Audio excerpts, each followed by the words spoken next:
দলের পরিবর্তন করলেই দেশে কোনোদিন শান্তি আসতে পারবে না যতদিন পর্যন্ত নীতি আদর্শে পরিবর্তন না হবে। ২ নম্বর জমিতে ১ নম্বর ফসল হয় না, ২ নম্বর উস্তাদের কাছে ১ নম্বর ছাত্র গঠন হয় না, ঠিক ২ নম্বর নেতার কাছেও দেশ কোনোদিন 1 নম্বর হতে পারে না। শুধু আমরা চেহারার পরিবর্তন করি, আমরা শুধু হাতের পরিবর্তন করি, কিন্তু চাঁদাবাজকে পরিবর্তন করি না। এক ওসি চলে যায়, এক অফিসার চলে যায়, কিন্তু দেখা যায় সেখানে দুর্নীতি যায় না। কারণটা কি? অফিসার ট্রান্সফার হলে হবে না, সেখানে মানুষ আদর্শভিত্তিক ন্যায়ভিত্তিক চরিত্রবান লোক যতদিন পর্যন্ত চেয়ারে না বসবে ততক্ষণ পর্যন্ত এদেশ কোনোদিন নীতি আদর্শের কোনোদিন প্রতিফলন ঘটবে না। দেখেন, আমাদের 2 দিন আগে 2 দিন পরে সময় নিয়ে আমাদের কোনো মাথা ব্যথা নেই। আমরা চাই একটা নিরপেক্ষ গ্রহণযোগ্য নির্বাচন। এবং দেখেন, হাবিব আউয়াল সাহেব যিনি সিইসি প্রধান ছিলেন, তিনি স্পষ্ট বলেছেন যে এই বর্তমান সংস্কার ব্যতীত যদি নির্বাচন হয় 1000 বছর নির্বাচন করলেও কোনোদিন সুষ্ঠু নির্বাচন হবে না। এর জন্য আমরা মনে করি 2 দিন আগে 2 দিন পরে এটা বহুত বড় দেখার বিষয় না। আসলে সংস্কার ভিত্তিক যদি নির্বাচন করে সেই নির্বাচন গ্রহণযোগ্য নির্বাচন হবে না, সুস্থ নির্বাচন হবে না। পিয়া নির্বাচন চাই, এর জন্য আসলে তো বিএনপিও জাতীয় সংসদ গঠন করতে চায়।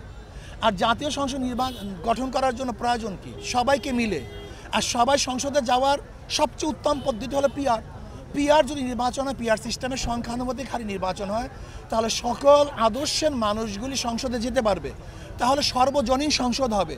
আর সর্বজনীন সংসদ যদি হয় তখন প্রত্যেকের দাবি দাওয়া সংসদে পেশ করতে পারবে, রাস্তায় হরতাল করতে হবে না। আমি মনে করি মব এটা খুব খারাপ একটা জিনিস, কিন্তু মব কেন হয় এইটার দিকে লক্ষ্য রাখা উচিত। মব তো আওয়ামী লীগের আমল হয়েছে। আপনি কি মনে করছেন আয়নাঘর কি মব নয়? নির্বিচারে মানুষকে যখন হত্যা করে সেটা কি মব নয়? যখন মানুষকে গুম করে সেটাও কি মব নয়? এর অত্যাচার অবিচার তো আমিও তো মবের শিকার হয়েছিলাম, আমাকেও তো অ্যাসাল্ট করা হয়েছিল। কাজে আমি মনে করি যে মব এই সংস্কৃতি বন্ধ করা উচিত, আর মব যেন না হয় সেই ব্যবস্থা গ্রহণ করা উচিত। আপনারা দেখতেছেন সাংবাদিকদের প্রতিদিনের আমরা নিউজে কি দেখছি, বাংলাদেশে মানুষ ব্যবসা করতে পারতেছে না, আমাদের মা বোনদের ইজ্জত দিয়ে তারা ঘরে থাকতে পারতেছে না, আজকে যুবক সন্তানরা তারা থাকতে পারতেছে না।